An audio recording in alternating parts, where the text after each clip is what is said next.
किसी ने पूछा कि गुरु को कैसे पहचाने, वैष्णव कौन होता है, ब्राह्मण को कैसे जाने? कोई मतलब नहीं। आशीर्वाद दे दे। आशीर्वाद दे दो, हमारा कल्याण हो जाए। अरे प्रभुपाद जी ने हराम का खाने के लिए मना किया है, अनुचित धन मना किया है, और भक्ति का धन भी अगर हम खुद अर्जित नहीं करेंगे तो अनुचित है। तो हमारे लिए फलीभूत नहीं होगा। भले कोई प्रसन्नता पूर्वक आपको वरदान दे दे या आशीर्वाद दे, अगर आप गलत कार्य कर रहे हैं तो आशीर्वाद फलीभूत नहीं हो सकता।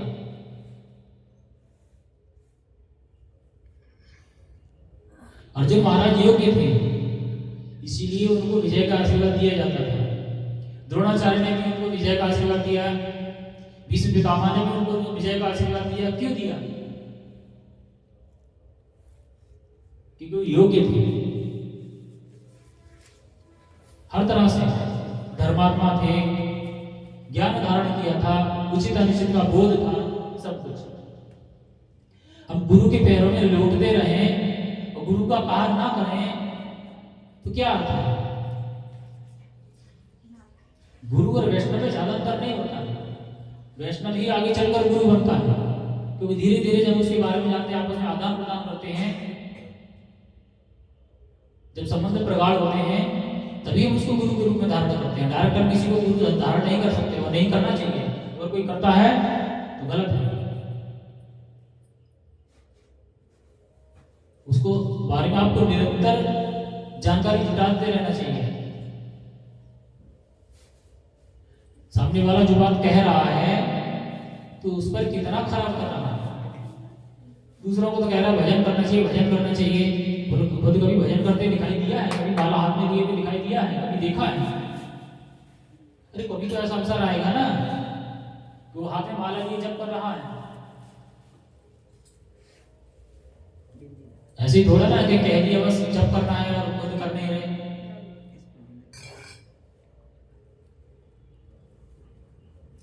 कोई ना कोई ऐसा अवसर आ जाता है कि हम उसको देखते ही हैं। इन बच्चों ने कभी ना कभी तो मुझे देखा होगा प्रभु जी जप कर रहे हैं, कोई ना कोई अवश्य देखता है।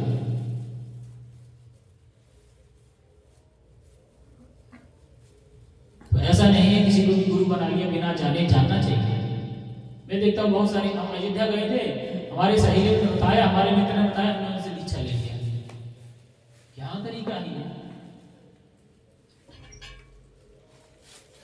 किसी को विराह शब्द गुरु बना ले रहे हैं, उसके अंदर क्या गुण है, क्या गुण है, कोई पता नहीं।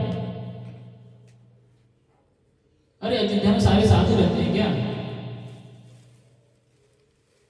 कोई चोरी करने वाला, मर्डर करने वाला वहां ऐसा केस नहीं होता कि वहां पे अयोध्या में, या झूठे प्रपंच नहीं होता। सब कुछ होता है, लेकिन हमें वहीं से खोजना पड़ता है। समुद्र में कहते हैं मोती समुद्र में मिलता है, समुद्र में कंकड़ नहीं होते क्या? खोजना पड़ता है। वही समुद्र से रत्न निकले, वही समुद्र से जहर निकला, तो हमें क्या है? मथना पड़ता है, खोजना पड़ता है, तब मिलता है। कथा सुन लेते चल जाते, कोई प्रश्न है? कोई प्रश्न नहीं है, मुंडे हिला लिया, सब पता है।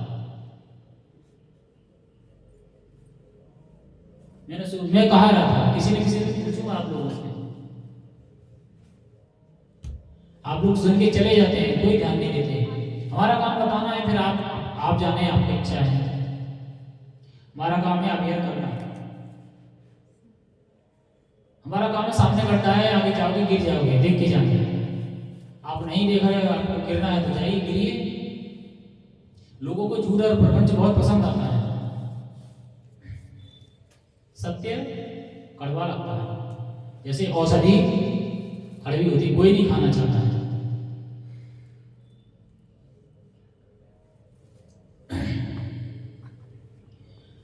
और मिठाई जो शुगर का कारण है, बहुत स्वादिष्ट होती है, खाते जाओ, कोई अंतर नहीं।